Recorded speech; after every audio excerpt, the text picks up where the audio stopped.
Maring kinondena ng Philippine Army at ng lokal na pamahalaan ng Basilan ang ginawang pananambang ng mga armadong grupo sa isang barangay sa lugar na nagresulta sa pagkasawi ng 2 sundalo at ikinasugat ng nasa mahigit 10 individual. Si Almar Forzuelo magbabalita.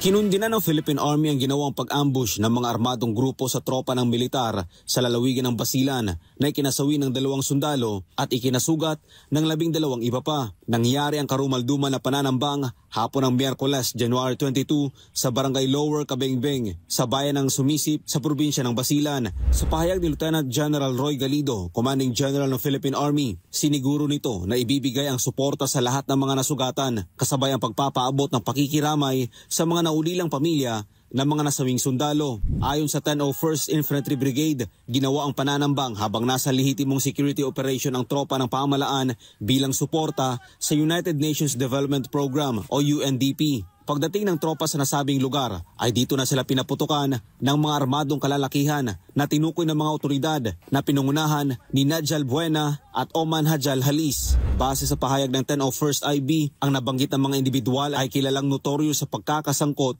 sa violent conflicts o rido sa kanilang lugar. Dagdag pa dito, ng nasabing pag-atake ay suportado rin umano ng ilang miyembro ng Moro Islamic Liberation Front o MILF. Ang naturang krimen ay kinunan pa ng video at nagpa-picture pa sa mismong crime scene ang mga responsable ng ambush at sinunog ang isang KM-450 military vehicle. Kaugnay nito, nagtungo naman sa Basilan si Armed Forces of the Philippines o AFP Chief of Staff General Romeo Browner Jr.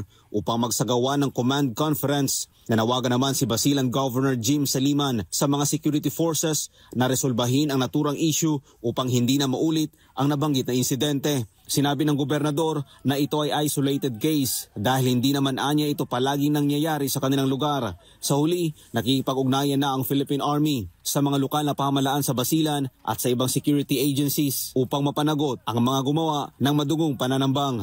Para sa Diyos sa Pilipinas, kung mahal, Almar Forzuelo, SMNI News.